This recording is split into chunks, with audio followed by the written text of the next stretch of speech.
तो गाइस आप सभी का स्वागत है पचमढ़ी के दूसरे एपिसोड में। तो जैसे कि आप लोगों ने देखा पिछले वीडियो में हम लोग पांडव गुफा, सिल्वर फॉल, अप्सरा विहार वगैरह घूम आए थे। उसके बाद हम लोग निकल पड़े थे बी फॉल की तरफ। और बी फॉल के एंट्रेंस में एक छोटा सा फॉल पड़ता है, यही पानी नीचे बी फॉल में गिरता है। तो चलते हैं नीचे, फिर नीचे बी फॉल में मिलते हैं। तो गाइस फाइनली हम लोग बी फॉल पहुँच चुके हैं।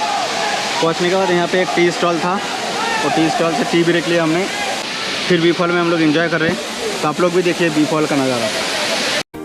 तो गाइस आप लोग सोच रहे होंगे कि मैं छाता पकड़ के क्यों शूट कर रहा हूँ, क्योंकि अभी भी हल्का फुल्का बारिश हो रहा है, जिस कारण कैमरा गीला होने का डर है, इसीलिए।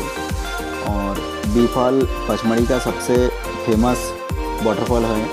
यहाँ पे बहुत सारे वाटरफॉल है, लेकिन बी फॉल सबसे ज़्यादा फेमस है।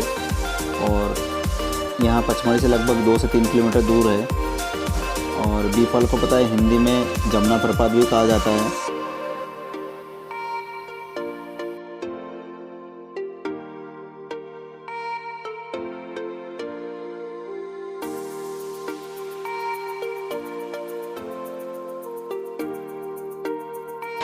तो गाइस हम लोग जहाँ से नीचे उतरे थे वहाँ तक पहुँच गए हैं। नीचे जितना मज़ा है उससे कई ज़्यादा मज़ा ऊपर सीढ़ी चढ़ने में है।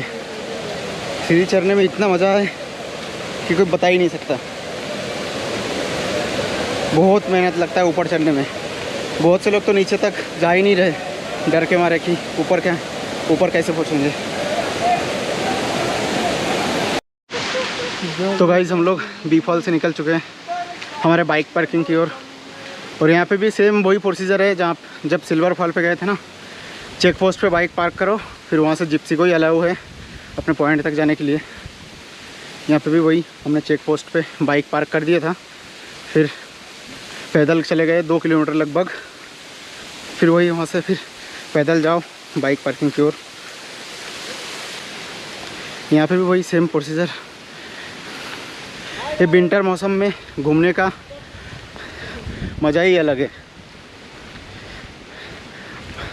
वैसे कहे तो हर मौसम के एडवांटेज और डिसएडवांटेज है। बारिश के मौसम में आओ तो पूरा हरियाली हरियाली, और बारिश में घूमने का मज़ा ही अलग है, जैसे हम लोग हैं। और डिसएडवांटेज ये है कि बारिश में आपको कहीं भी बारिश हो जाए तो आपको भीगना पड़ेगा, गीला होना पड़ेगा। वैसे हम लोगों को तो बहुत मज़ा आ रहा है यहाँ पे घूमने में। अभी फिर बाइक लेंगे, फिर निकल पड़ेंगे। अगर धूपगढ़ में जाने को मिलेगा तो धूपगढ़ चले जाएंगे। और यहाँ पे हमने एक गाइड से पूछा था कि धूपगढ़ कितने बजे तक खुला रहता है, तो उन्होंने बोला 5 बजे तक। तो देखते हैं अगर पहुँच पाते हैं कि नहीं।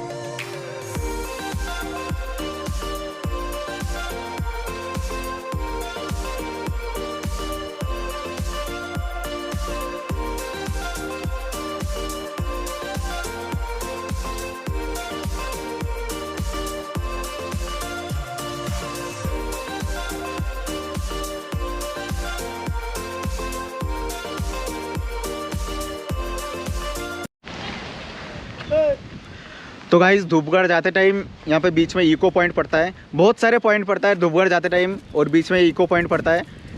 और यहाँ का नज़ारा देखिए एक बार। कुछ दिखाई तो देगा नहीं, पूरा ऐसा लग रहा है जैसे बादलों के ऊपर तैर रहे हैं हम लोग। एक बार देखिए नज़ारा।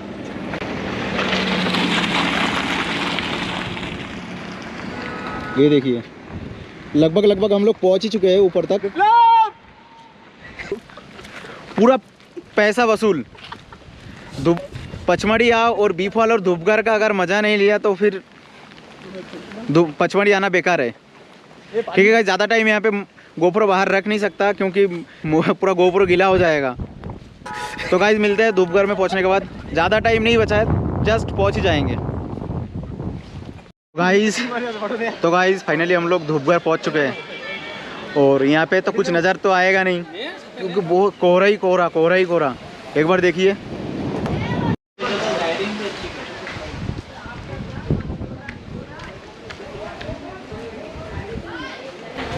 तो गाइस ये वाला बिल्डिंग जो देख रहे हैं आप लोग, ये वाला बिल्डिंग 1885 में ब्रिटिश ज़माने में बनाया गया था और धूपगढ़ मध्य प्रदेश का सबसे ऊंचा पॉइंट है।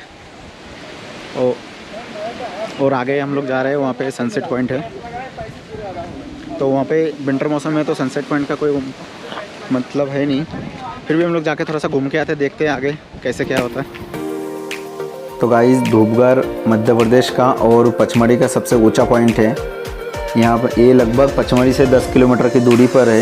यहाँ पे आने के लिए आप लोग जिप्सी या फिर पर्सनल गाड़ी वगैरह हो तो उससे भी आ सकते हैं। यहाँ पे कोई चेक पॉइंट नहीं होता कि आपको गाड़ी वहीं पे पार्क करके पैदल जाना होता है। यहाँ पे सीधा आप पॉइंट तक आ सकते हैं। और गाइस धूपगढ़ में सनसेट और सनराइज़ देखने में बहुत ही प्यारा लगता है। मैं जब पिछली बार आया था तब भी सनराइज़ और सनसेट नहीं देख पाया था और इस बार भी आया विंटर मौसम में, क्योंकि मेरे को विंटर मौसम ही बहुत ही प्यारा लगता है, जिस वजह से मैं विंटर मौसम में ज़्यादा घूमना पसंद करता हूँ।